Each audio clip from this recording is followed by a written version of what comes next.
Hello students, welcome to engineering mathematics. आज हम पढ़ेंगे एप्लीकेशंस ऑफ लाप्लास ट्रांसफॉर्मेशंस पे बेस्ड एक क्वेश्चन। और हमारा क्वेश्चन है X double dash minus 3x dash plus 2x is equal to 1 minus e power 2t। ठीक है। और हमें क्या देकर है, with boundary conditions x of 0 is equal to 1। ठीक है। And x dash 0 is equal to 0। ठीक है। तो लास्ट वीडियोस में आपको मैंने बताया था कि एप्लीकेशंस ऑफ लाप्लास ट्रांसफॉर्मेशंस होता है, कोई भी डिफरेंशियल इक्वेशन हम डायरेक्टली सॉल्व कर सकते हैं। ठीक है।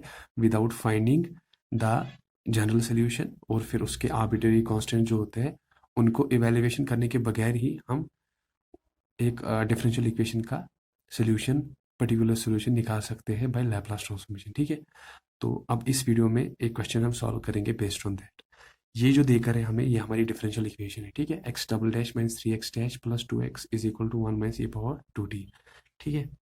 तो यहाँ पर हमारे पास क्वेश्चन में एक डिफरेंशियल इक्वेशन दी गई है। ठीक है। पहले इसे आइडेंटिफाई करना है कि इसमें डिपेंडेंट वेरिएबल कौन सा है और इंडिपेंडेंट वेरिएबल कौन सा है। ठीक है। तो हमें पता है हम x का डिफरेंशिएशन कर रहे हैं, तो इसका मतलब है x हमारा है डिपेंडेंट वेरिएबल। ठीक है। और हम किसके विद रिस्पेक्ट कर रहे हैं, t के। राइट हैंड साइड में t है। ठीक है। यहाँ पे नहीं है। ठीक है। जब भी आपको डिपेंडेंट वेरिएबल या इंडिपेंडेंट वेरिएबल पता करना हो, तो जिसको हम डिफरेंशिएशन कर रहे हैं तो उसका क्या है, वो डिफरेंशियल, वो जो वेरिएबल होता है वो होता है हमारा, ठीक है, वो होता है हमारा डिपेंडेंट वेरिएबल। ठीक है। और विद, और किसके विद रिस्पेक्ट कर रहे हैं, टी के विद रिस्पेक्ट कर रहे हैं, तो ये हो गया हमारा इंडिपेंडेंट वेरिएबल। अब टी यहाँ पे नहीं है, टी यहाँ पे है, तो आप राइट हैंड साइड में देख सकते हो, राइट हैंड साइड में जो कोई भी वेरिएबल होगा वो हमारा इंडिपेंडेंट वेरिएबल होगा। ठीक है। वैसे होना तो यहाँ पे होना चाहिए था, पर ये थोड़ा सा मिक्स्ड अप क्वेश्चन है, तो यहाँ पे भी आप आइडेंटिफाई आराम से कर सकते हो, क्योंकि एक्स के विद रिस्पेक्ट एक्स को हम कर रहे हैं यहाँ पे डिफरेंशिएशन, तो ये बन गया हमारे डिपेंडेंट वेरिएबल। अब चूंकि यहाँ पे इंडिपेंडेंट वेरिएबल दिखाई नहीं दे रहा है, तो हमें राइट हैंड साइड में देखना है कौन सा वेरिएबल है। यहाँ पे टी है, तो टी को ही हम मानते हैं हम अपना इंडिपेंडेंट वेरिएबल। ठीक है। अब यहाँ पे और एक इसके साथ एक पार्ट है विद बाउंड्री कंडीशंस। ठीक है। हमारे पास बाउंड्री कंडीशंस भी देकर है। ठीक है। अब बाउंड्री कंडीशंस का मेन मोटिव क्या होता है, ये क्वेश्चन में एक्स ऑफ जीरो अगर हमें आ गया, जब हम ये वाला क्वेश्चन सॉल्व करेंगे तो 5-6 स्टेप्स के बाद हमें एक्स जीरो मिल जाएगा, एक्स डैश जीरो मिल जाएगा। तो उस टाइम पे एक्स जीरो का वैल्यू हम 1 पुट करेंगे, एक्स डैश जीरो का वैल्यू हम 0 पुट करेंगे। लेकिन उससे पहले हम इसको पढ़ना जानेंगे कि बाउंड्री कंडीशंस को कैसे रीड करते हैं। देखो, अब हमें पता है डिपेंडेंट वेरिएबल एक्स है, इंडिपेंडेंट वेरिएबल हमारा टी है, ये हमें पता चल चुका है। ठीक है। ये जो ब्रैकेट में होता है कोई भी वैल्यू, ये किसका वैल्यू होता है, ये होता है इंडिपेंडेंट वेरिएबल का वैल्यू। तो मैं इसको ऐसे लिखूंगा, this value belongs to t, ये टी की वैल्यू। ठीक है। So this is the value of t. और ये जो एक्स है, एक्स की वैल्यू है ये 1। ठीक है। एक्स की वैल्यू है ये 1, तो इसको हम कैसे पढ़ेंगे, at t is equal to 0, at t is equal to 0, X is equal to 1। ठीक है। सिमिलरली यहाँ पे भी ब्रैकेट में 0 है, तो ये हमारा है टी की वैल्यू। Very good. ठीक है। ये हमारी टी की वैल्यू है, मतलब हमारे इंडिपेंडेंट वेरिएबल की वैल्यू। और ये जो एक्स डैश है, एक्स डैश की वैल्यू तब कितनी है, 0। ठीक है। तो मैं ऐसे इसको पढ़ सकता हूँ ना, at t is equal to 0, X dash is equal to also 0। ठीक है। तो इस तरह से हम बाउंड्री कंडीशंस को एक्चुअल में पढ़ते हैं। ठीक है। आई होप आपको ये समझ आया होगा।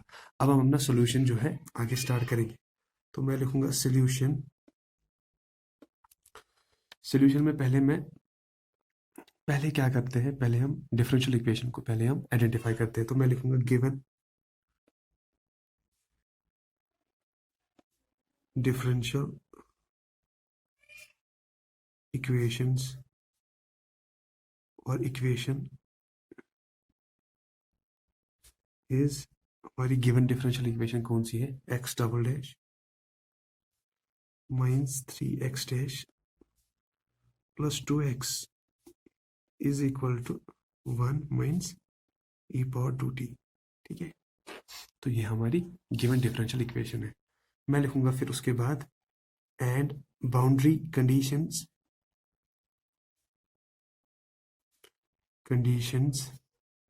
कभी कभी क्वेश्चन में बाउंड्री कंडीशंस भी दिया होता है। ठीक है। कभी कभी बाउंड्री वैल्यूज भी दिया होता है, या कभी कभी इनिशियल कंडीशंस दिया होता है, या कभी कभी इनिशियल वैल्यूज दिया होता है। It's one and the same thing. चार नाम है इसके, boundary conditions, boundary values, initial values और इनिशियल कंडीशंस। ठीक है, तो मैं लिखूंगा यहाँ पे boundary values are, and boundary values are x0 is equal to 1, ठीक है, x dash at 0 is equal to 0। ठीक है इतना। अब मेरा सेकंड स्टेप जो रहेगा वो होगा taking Laplace of both sides. ठीक है, मैं दोनों साइड से इस इक्वेशन को लाप्लास लगाऊंगा। ठीक है, तो मैं लिखूंगा taking Laplace on both sides. तो जब मैं लाप्लास लूंगा बोथ साइड्स को, तो लाप्लास यहाँ पे आ जाएगा। ठीक है, और यहाँ पे आ जाएगा x double dash minus 3x dash plus 2x। यहाँ पे लिखूंगा मैं Laplace of 1 minus e power 2t। ठीक है, यहाँ तक आसान है। अब अब मैं लीनियरिटी प्रॉपर्टी यूज करूंगा। लीनियरिटी प्रॉपर्टी कहता है लाप्लास की कि अगर लाप्लास टर्म्स के बाहर हो तो लाप्लास इंडिविजुअल टर्म्स में लग जाता है। ठीक है, तो मैं क्या करूंगा, मैं लिखूंगा बाय लीनियरिटी प्रॉपर्टी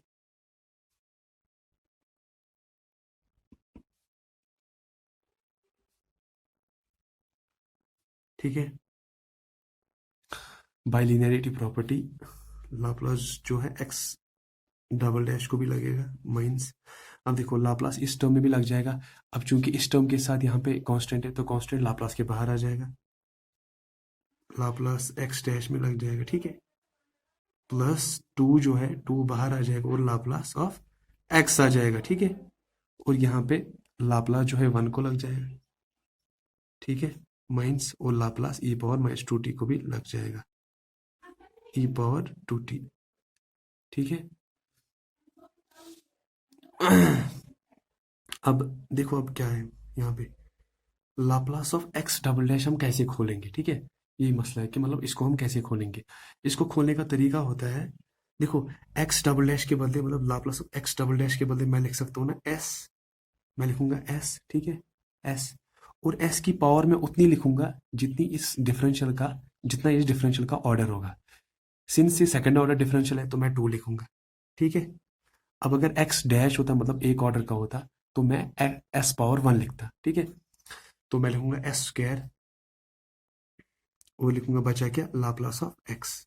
ठीक है, ठीक है, अब यहाँ पे स्टॉप नहीं करना है, इसके आगे एक्सटेंड करना है। एस की जो पावर है वो एक एक कम करनी है। अब यहाँ पे 2 थी, अब मैं नेक्स्ट पे लिखूंगा एस की पावर 1। ठीक है, और यहाँ पे बचेगा एक्स ऑफ 0। ठीक है, ऐसे ये एक्सटेंड होता है। उसके बाद एस की और एक पावर कम करनी है, एस ऑफ 0 एक्स, फिर लिखना एक्स डैश 0। ठीक है, अब देखो एस की पावर हम कम नहीं कर सकते, तो मैं यहीं पे स्टॉप करूंगा, ब्रैकेट को मैं करूंगा बंद। ठीक है, अब मैं उठाऊंगा ये वाली टर्म माइनस 3 जो है ब्रैकेट के बाहर ही रहेगा, अंदर ब्रैकेट के हम खोलेंगे Laplace of x double x single dash. ठीक है, तो आपको मैंने बोला है इसको हम कैसे खोलते हैं, लाप्लास ऑफ एक्स डैश को हम कैसे खोलेंगे। एक्स की पावर जो है, मतलब एस के लैप्लास ऑफ एक्स डैश के बदले एस लिखूंगा मैं, और एस की पावर में उतनी लिखूंगा जितनी इस डिफरेंशियल की पावर होगी। ठीक है, मतलब जितनी इस डिफरेंशियल, जितना इस डिफरेंशियल का ऑर्डर होगा। ठीक है, सॉरी ऑर्डर होगा। तो ये सिंगल ऑर्डर है, मतलब फर्स्ट ऑर्डर है, तो मैं 1 लिखूंगा, एस पावर 1। ठीक है, उसके बाद मैं लिखूंगा लाप्लास ऑफ एक्स। ठीक है, और एस की पावर अब सेकंड स्टेप में कम करूंगा, यहाँ पे नहीं रुकना है, आगे जाना है। अक्सर यहीं पे गलतियां होती है।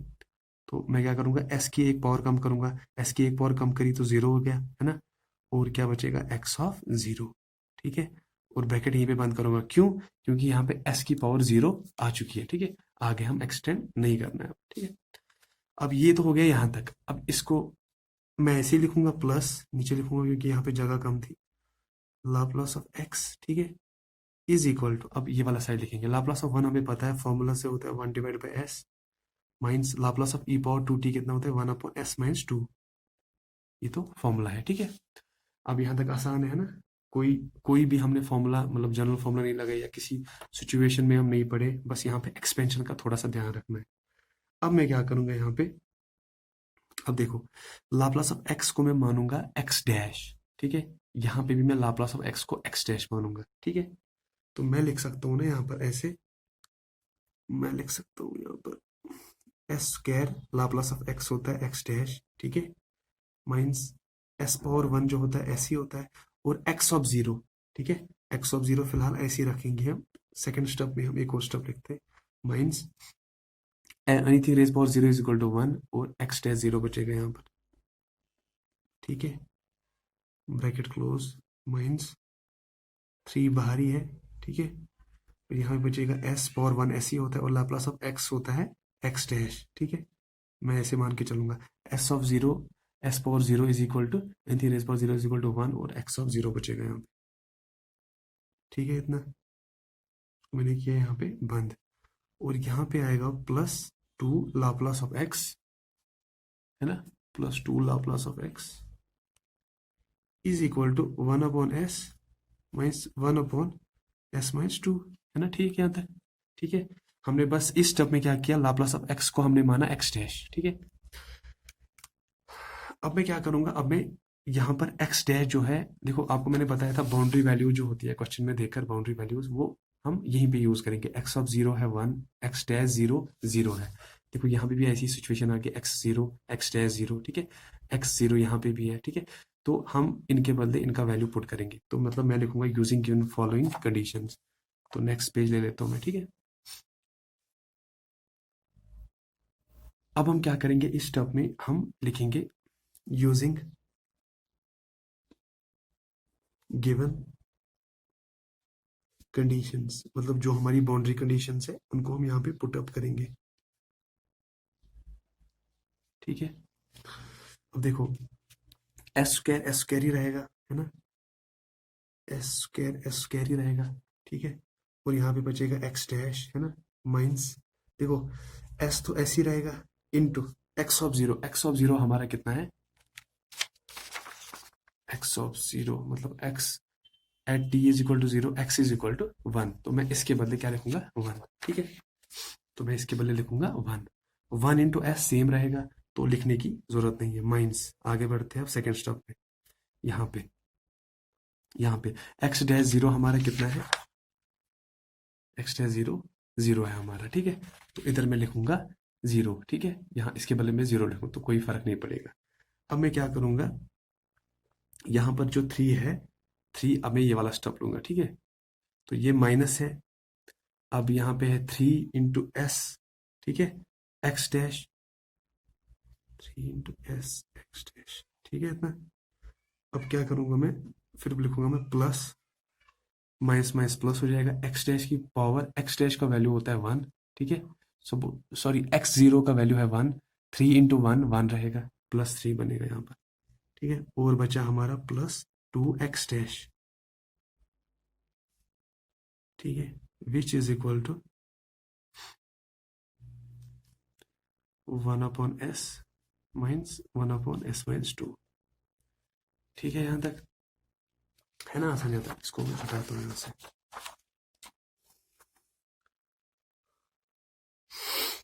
तो अब मैं क्या करूंगा, यहाँ पे मैंने देखो, यहाँ पे मैंने गिवन कंडीशंस भी दे दी है, ठीक है, सब कुछ दे दिया मैंने यहाँ पे। अब मैं इसको क्या करूंगा, अब देखो हर एक टर्म में एक्स डैश जो है हम कॉमन लेंगे, ठीक है, तो मैं यहाँ पे एक्स डैश कॉमन लूंगा, यहाँ पे बचा एक्स स्क्वायर, यहाँ से तो नहीं लूंगा कॉमन, यहाँ से ले सकता हूँ, तो यहाँ बचेगा माइनस थ्री एस, फिर बचेगा प्लस टू यहाँ से, और ब्रैकेट में बंद करूंगा, बचा माइनस एस, है ना, बचा minus S plus three is equal to one upon S minus one divided by S minus two. अब देखो इस चीज को मुझे यहाँ पे लाना है, ठीक है, तो फिलहाल मैं माइनस एस और प्लस थ्री को यहाँ पे लाऊंगा, उसके बाद देखेंगे क्या करेंगे। तो एक्स डैश है और उसके साथ एक क्वाड्रेटिक इक्वेशन बन रही है, उसके साथ ही रहने देंगे अभी फिलहाल, यहाँ से इसको ट्रांसपोर्ट करेंगे यहाँ पे, ठीक है, तो ये हो जाएगा हमारा one over S minus one upon S minus two plus S minus three, ठीक है, यही बनेगा ना।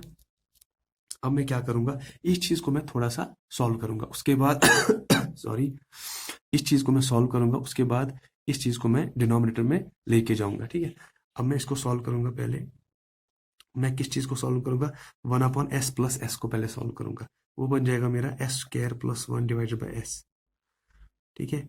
और यहाँ पे बची ये वाली टर्म और ये वाली टर्म, इन दो वाली टर्म्स में मैं माइनस कॉमन निकाल के इनको अंदर ऐड कर दूंगा, ठीक है, +3, ठीक है। यहाँ तक इस चीज़ को ऐसे ही रहने देंगे अभी, डिवाइडेड बाई 2। अब जब मैंने इसको सॉल्व किया तो ये आ जाएगा मेरा 1 + 3s - 6 डिवाइडेड बाई s - 2, ठीक है। अब मैं इस चीज़ को बाय क्रॉस मल्टीप्लिकेशन सॉल्व करूंगा। थोड़ा सा ऊपर लेते हैं इसको। ये बन जाएगा मेरा s - 2 into S square plus 1, ठीक है, माइनस s इंटू, सॉरी यहाँ पर s है, s है यहाँ पे भी s लिखा था हमने, तो यहाँ पे s है,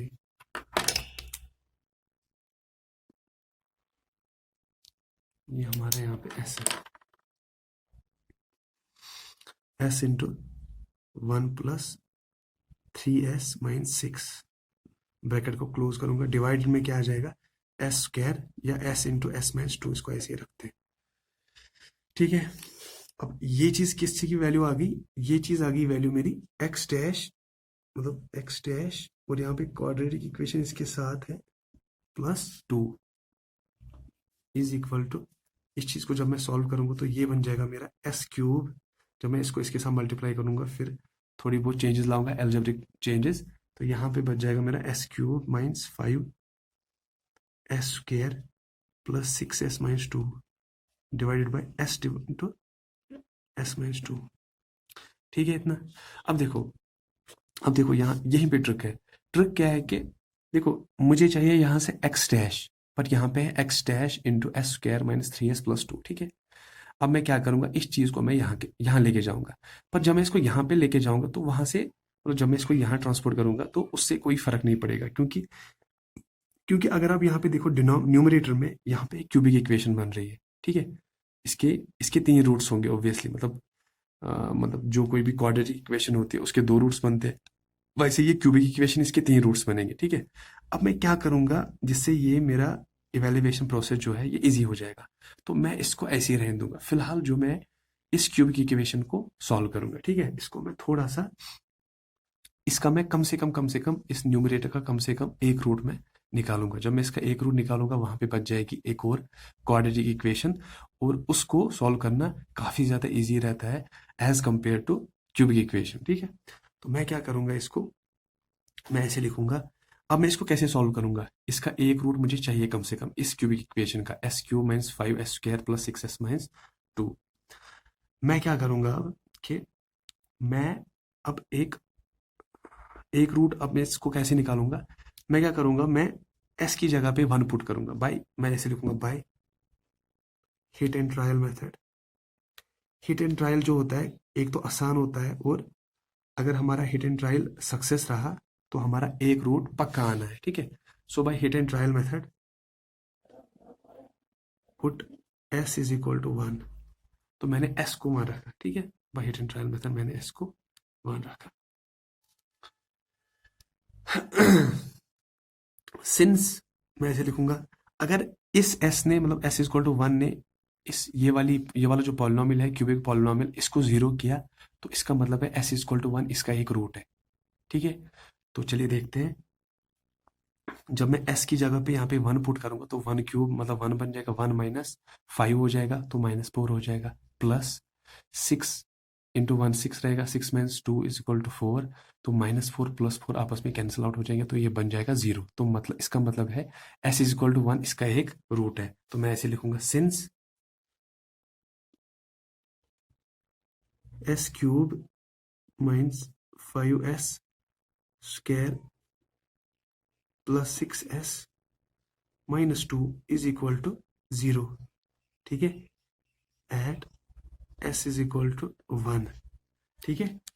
therefore one of the 3 roots, मतलब वन ऑफ द रूट्स, इसका एक रूट 3 में से, मतलब ये क्यूबिक इक्वेशन है, इसके 3 रूट्स होंगे, एक रूट इसका ये है, one of the roots of s³ - 5s square plus 6s - 2 is s is equal to 1, ठीक है।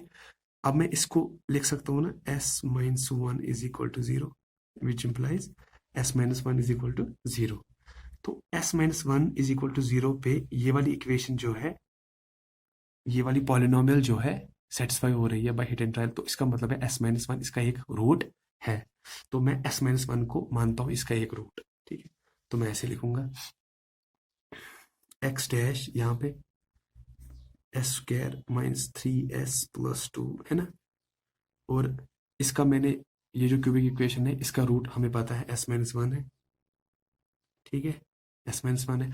अब जब मैं इसका रूट निकालूंगा, इस क्यूबिक इक्वेशन का जब मैं रूट निकालूंगा, तो मैंने इसका रूट निकाला एस माइनस वन, तो ये हमें पता है कि मतलब ये वाली जो क्यूबिक इक्वेशन है, मतलब क्यूबिक पॉलिनोमियल है, ये वैसा का वैसा बिल्कुल भी नहीं रहेगा। जब इसका एक रूट निकल गया तो मतलब ये क्या हो जाएगा, अभी क्वाड्रेटिक इक्वेशन बन जाएगी। ठीक है, तो क्यूबिक इक्वेशन नहीं बन जाएगी, now it will become quadratic equation. ठीक है, तो मैं क्या करूंगा अब इसमें, अब क्या बन जाएगा ये हमें कैसे पता चल जाएगा कि मतलब जब हमने एस माइनस वन इससे निकाला, सो व्हाट्स द रिमाइंडर, मतलब क्या बचा फिर यहाँ पे। हम क्या करेंगे, S Q minus five S square plus six S minus to को डिवाइड करेंगे एस माइनस वन से। ठीक है, तो मैं रफली करता हूँ अब। ठीक है, मैं ऐसे रफली करता हूँ, देखो S cube minus five S square plus six S minus two, और यहाँ पे है एस माइनस वन। ठीक है, इससे मैं इसको डिवाइड करूंगा तो ये हो जाएगा S square into S, S cube हो जाएगा, माइनस ये कट हो जाएगा, S square into one minus S square हो जाएगा, ये प्लस बन जाएगा, जब मैं इसको प्लस करूँगा ये माइनस फोर एस स्क्वायर बन जाएगा, और ये सिक्स एस नीचे आ जाएगा। ठीक है, अब मैं क्या करूँगा इसमें, इसको मैं करूँगा माइनस फोर से मल्टीप्लाई। ठीक है, और एस से, जब माइनस फोर से तो माइनस हो जाएगा, फोर फोर आ जाएगा, S into S, S square हो जाएगा, प्लस हो जाएगा, ये कट हो जाएगा आपस में। ठीक है, माइनस माइनस प्लस हो जाएगा, फोर इंटू फोर एस हो जाएगा। ठीक है, ये बन जाएगा टू एस। ठीक है, माइनस टू।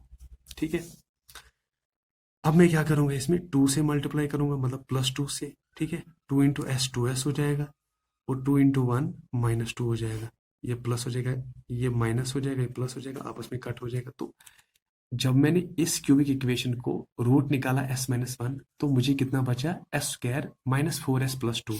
इसी s square minus four s plus two को मैं यहाँ पे लिखूंगा, S square minus four s plus two. ठीक है, इतना है ना आसान, डिवाइडेड बाई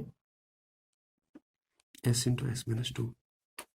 आई होप आपको समझ आया होगा। तो तो ये तो आ गया मेरा ये।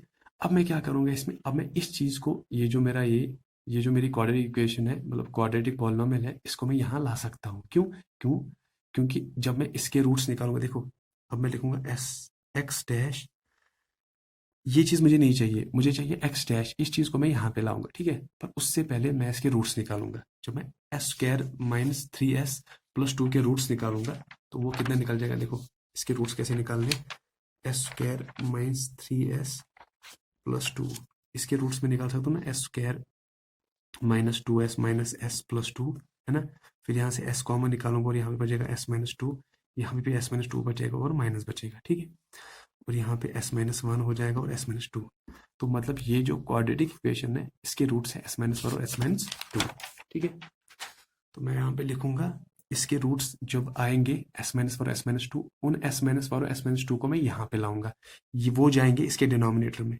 तो ये बन जाएगा हमारा एस माइनस वन, ये तो ऑलरेडी है ही, s square, sorry s square minus four s plus two, sorry s into S minus two, और इसके रूट्स कितने थे, s minus one s minus two.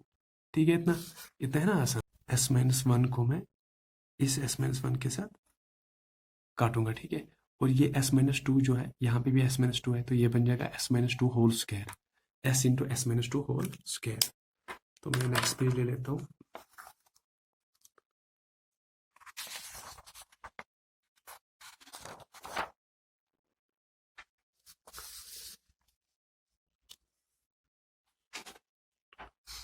ठीक है, अब देखो यहाँ पे हो जाएगा अभी एक्स डैश, यहाँ पे एक्स डैश है इज इक्वल, ये रहेगा यहाँ पे S square minus four s plus 2 divided by S into S minus two और एस माइनस टू बनाएंगे एस माइनस टू का होल स्क्वायर। ठीक है, तो इस चीज को मैं मानूंगा इक्वेशन 1। ठीक है, अब देखो मैं अगर इसको मैं साइड में कर देता हूँ। मैं अगर चाहूँ मैं अगर चाहूँ तो मैं अगर मैं चाहूँ तो मैं इसको यहीं पे, ठीक है, लाप्लास इन्वर्स जो है बना सकता हूँ। ठीक है, पर इसका लाप्लास मैं यहीं पे निकाल सकता हूँ अगर मैं चाहूँ तो। पर जब मैं यहाँ पे लाप्लास इन्वर्स लगाऊंगा ये बन जाएगा x। जब मैं यहाँ पे लाप्लास इन्वर्स बनाऊंगा तो यहाँ पे कोई फॉर्मूला नहीं बन रही है। जैसे सपोज मैं एग्जांपल एक लूंगा, लास्ट एग्जांपल लूंगा मैं। देखो जैसे हमारे पास कोई क्वेश्चन में होता है s upon s square plus a square, अगर इसका लाप्लास इन्वर्स चाहिए तो डेफिनेटली ये किसका लाप्लास इन्वर्स होता है, कॉस ए टी का। ठीक है, तो अगर ऐसे इस सिचुएशन में मैं लाप्लास इन्वर्स डायरेक्टली लगा सकता हूँ, पर चूंकि यहाँ पे अलग सी सिचुएशन है, यहाँ पे कोई फॉर्मूला नहीं बन रही है, तो मैं क्या करूंगा, पहले इसको लाप्लास इन्वर्स लगाने से पहले इसको मैं थोड़ा सा फॉर्मूला में चेंज करूंगा।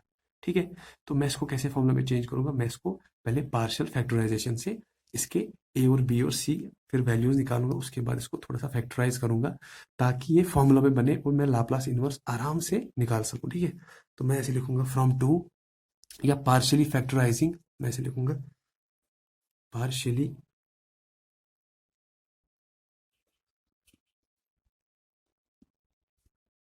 फैक्टराइजिंग, ठीक है, टू इक्वेशन टू,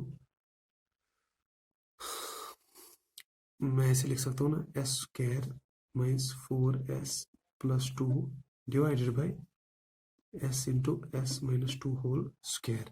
ठीक है, अब मैं इसको पार्शियली फैक्टराइज कैसे करूंगा। देखो पार्शियल फैक्टराइजेशन का एक रूल होता है कि जो डिनोमिनेटर होता है उसकी जो वैल्यू होती है, मतलब पावर होती है, वो न्यूमरेटर से ज़्यादा होनी चाहिए। अब चूंकि यहाँ पे डिनोमिनेटर में 2 है, इस s का 1 है।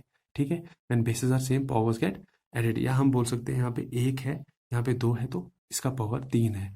अब न्यूमरेटर का पावर बस 2 ही है, तो इसका मतलब है पार्शियल फैक्टराइजेशन मेथड यहाँ पे अप्लाई हो सकता है। ठीक है, तो अब मैं इसको कैसे पार्शियली फैक्टराइज करूंगा। देखो डिनोमिनेटर जो है मुझे इसको स्प्लिट करना है 3 हिस्सों में, 1 2 और 3। मैं इसको 3 हिस्सों में क्यों कर रहा हूँ, क्योंकि यहाँ पे एक तो s है, हो गया एक, वो यहाँ पे आएगा s, यहाँ पे s माइनस 2 है, वो यहाँ पे आएगा। अब यहीं पे स्टॉप नहीं करना है, और यहाँ पे s माइनस 2 होल स्क्वायर है, s माइनस 2 होल स्क्वायर है। पहले ये s है, उसके बाद s माइनस 2 है, उसके बाद s माइनस 2 होल स्क्वायर है। ठीक है, और बीच में लगेगा इनके प्लस। अब चूंकि ये एक टर्म है, ठीक है, तो इसके ऊपर में क्या लगेगा, एक constant A B and C, A B और सी। ठीक है, अब अगर ये क्वाड्रेटिक इक्वेशन होती है, मतलब नीचे अगर क्वाड्रेटिक इक्वेशन होती है तो इसके न्यूमरेटर में लगता है ए एक्स प्लस बी या डी एक्स प्लस सी। ठीक है, तो ऐसी फॉर्म लगाता मैं। अब चूंकि यहाँ पे क्वाड्रेटिक इक्वेशन नहीं है, तो मैं सिंपली यहाँ पे क्या करूंगा, इसमें एक कांस्टेंट ऐड करूंगा न्यूमरेटर में, और इनको आपस में प्लस से जोड़ दूंगा। ठीक है, तो ऐसे ही हो जाता है पार्शियल फैक्टराइजेशन मेथड।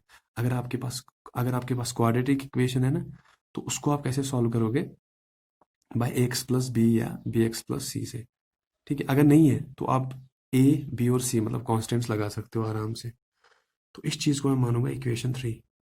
ठीक है, इसको मैंने माना इक्वेशन 3। अब मैं क्या करूंगा, मल्टीप्लाइंग, इस चीज़ को मैं हटाना चाहता हूँ तो मैं मल्टीप्लाई करूंगा, multiplying both sides by S into S minus 2 whole square, है ना। तो यहाँ पे मैं लिखूंगा S square minus 4s plus 2 is equal to A S minus 2 whole square plus B, यहाँ पे बचेगा s और बचेगा s माइनस 2, और यहाँ पे बस बचेगा c और उसके साथ बचेगा s। ठीक है, अब देखो मुझे कुछ ऐसा पुट करना है s की वैल्यू कि मुझे a की वैल्यू, b की वैल्यू और c की वैल्यू मिल जाए। पहले मैं पुट करूंगा, सबसे इजीएस्ट तरीका होता है put s is equal to 0। जब मैं s पुट 0 करूंगा तो यहाँ पे बच जाएगा 2, इस वाली साइड बच जाएगा 4a, क्योंकि जब मैं यहाँ पे 0 पुट करूंगा तो ये तो 0 हो जाएगा, ये वाली टर्म भी s की जगह पे 0 हो जाएगी, बचेगी ये वाली टर्म, ठीक है। ये बन जाएगी 4a। अब a की वैल्यू मैं यहाँ से कितना निकाल सकता हूँ, a is equal to 2 divide by 4, that's 1 divided by, तो मुझे मिल गई, अब मुझे मिल गई यहाँ पे a की वैल्यू। अब मैं क्या करूंगा, जिससे मुझे a की वैल्यू तो मिल गई, अब मुझे b और c की वैल्यू चाहिए, ठीक है। अब मैं क्या करूंगा, पहले जिससे मुझे c की वैल्यू मिली, मैं यहाँ पे अगर s की जगह पे 2 पुट करूँ तो ये वाली टर्म 0 हो जाएगी, ये वाली टर्म भी 0 हो जाएगी ऑब्वियसली, है ना, क्योंकि 2 माइनस 2 हो जाएगा 0, एंड bs इंटू 0 हो जाएगा 0, ठीक है। बच जाएगी cs 2, मतलब 2c बच जाएगा। तो मैं क्या करूंगा, put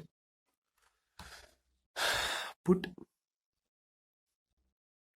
s is equal to 2, ठीक है। जब मैं s पुट 2 करूंगा तो ये बन जाएगा 4 minus 8 plus 2 is equal to 2c, ठीक है। और c इज इक्वल टू -1, है ना। अब देखो अब हम यहाँ पे, अब मुझे चाहिए b की वैल्यू। अब हम यहाँ पे s की वैल्यू कोई पुट नहीं कर सकते जिससे मुझे b की वैल्यू मिले। तो उस तरीके में, मतलब उस सिचुएशन में हम क्या करेंगे, कौन सा तरीका अपनाएंगे, हम क्या करेंगे, कंपेयरिंग द कोफिशिएंट्स, क्योंकि जो b किसका कोफिशिएंट है, s स्क्वायर का। जब हम s को इसके साथ मल्टीप्लाई करेंगे तो b भी आ जाएगा s स्क्वायर के साथ, तो मतलब s स्क्वायर जो है उसका कोफिशिएंट b है। तो मैं क्या करूंगा, राइट हैंड साइड के कोफिशिएंट्स को लेफ्ट हैंड साइड के कोफिशिएंट्स के साथ कंपेयर करूंगा, लेकिन s स्क्वायर के कोफिशिएंट्स के साथ, ठीक है। तो मैं ऐसे लिखूंगा कंपेयरिंग, ये तब हम करते हैं जब हमें सब्स्टिट्यूशन से एग्जॉस्ट मिल जाता है, ठीक है। तो उसको बोलते हैं एग्जॉशन सिचुएशन इसमें, क्योंकि यहाँ पे हम कोई वैल्यू पुट नहीं कर सकते। Comparing the coefficients of S square, क्योंकि बी एस स्क्वायर का कोफिशिएंट है, ऑन बोथ साइड्स, और मुझे उसी का वैल्यू चाहिए ऑन बोथ साइड्स। तो देखो, इस वाली साइड b का कोफिशिएंट कितना है, 1, तो मैं यहाँ पे लिखूंगा 1 1। और इस वाली साइड बी स्क्वायर का कोफिशिएंट कितना है, देखो इस वाली साइड बी स्क्वायर का कोफिशिएंट, मतलब एस स्क्वायर का कोफिशिएंट कितना है, 1, तो मैंने लिखा 1।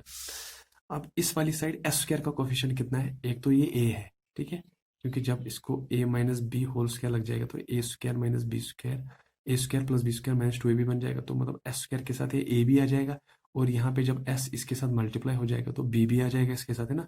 तो मतलब एस स्क्वायर के जो कोफिशिएंट्स है वो a और b दोनों एक साथ है, मतलब a प्लस बी है, तो मैं लिखूंगा 1 is equal to a plus B, ठीक है। अब चूंकि हमने वैल्यू a का निकाला है, 1 डिवाइडेड बाई 2 है, प्लस b है, is equal to 1, which implies b is also equal to 1 divided by 2। तो मतलब अब मुझे a, b और c की तीनों की वैल्यूज आ गई। अब मैं इन वैल्यूज को क्या, इक्वेशन 3 में पुट करके अपना आंसर ढूंढ लूंगा, ठीक है। अब एक और पेज लेते हैं, लास्ट पेज। अब मैं यहाँ पे क्या लिखूंगा, पुट, इसको थोड़ा सा साइड में कर देते हैं।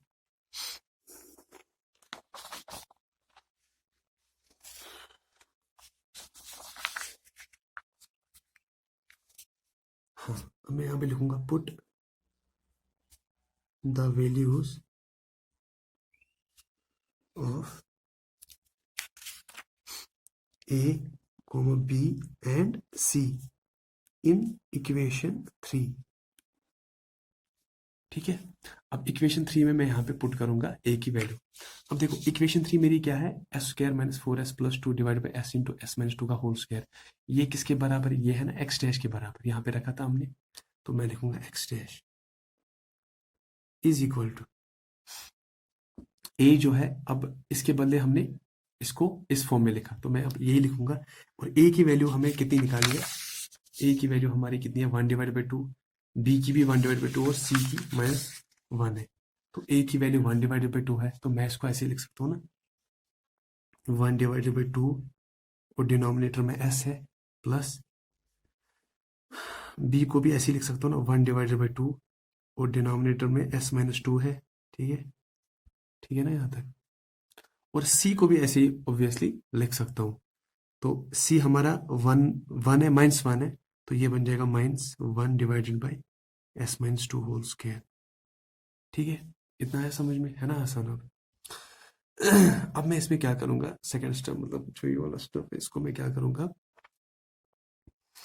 देखो अब मैं आराम से इसमें लाप्लास इनवर्स लगा सकता हूँ। ठीक है, तो मैं ऐसे लगाऊंगा क्योंकि अब ये फॉर्मूला बन चुकी है, पहले तो थी नहीं, इसीलिए हमने पार्शियल फैक्टराइजेशन मेथड इसमें यूज किया। अब चूंकि यहाँ पे बन चुके हैं, यहाँ पे फॉर्मूलाज बन चुके हैं, तो मैं लाप्लास इनवर्स दोनों से लगा सकता हूँ। तो मैं ऐसे लिखूंगा taking Laplace inverse on both sides.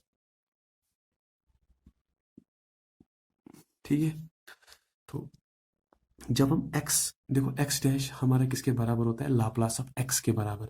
जब मैं लाप्लास ऑफ x को लाप्लास इनवर्स लगाऊं तो लाप्लास इनवर्स और लाप्लास आपस में नेग्लेक्ट हो जाएंगे, तो बचेगा x। इतना है समझ में। अब जब मैं इस चीज का लाप्लास इनवर्स लगाऊंगा तो बाई लीनियरिटी प्रॉपर्टी 1/2 जो है बाहर आ जाएगा, और लाप्लास इनवर्स ऑफ 1/s कितना होता है 1। इसको 1 लिखूंगा मैं यहाँ पे, फिर लिखूंगा प्लस। सिमिलरली यहाँ पे भी 1/2 बाहर आ जाएगा, है ना। और लाप्लास इनवर्स ऑफ 1/s-2 किसके बराबर है, e⁻2t के बराबर। ठीक है, और यहाँ पे लिखूंगा मैं माइनस। अब देखो यहाँ पर थोड़ा सा यहाँ पे ट्रिक है, 1/s होल स्क्वायर का लाप्लास इनवर्स होता है t, मतलब t का लाप्लास होता है 1/s होल स्क्वायर। तो मैं लिखूंगा t यहाँ पे।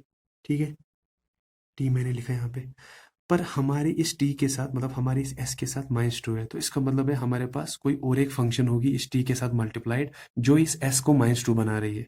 तो वो वाली फंक्शन कितनी होगी, e⁻2t, है ना आसान।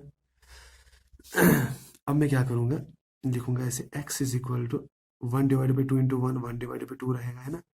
इन दो टर्म्स में e⁻2t कॉमन है, तो मैं e⁻2t को कॉमन बाहर निकालता हूँ ऐसे, ये हो गया प्लस यहाँ पे, है ना। मैं इसे ऐसे भी लिख सकता हूँ ना, e⁻2t को मैं यहाँ से कॉमन निकाल सकता हूँ।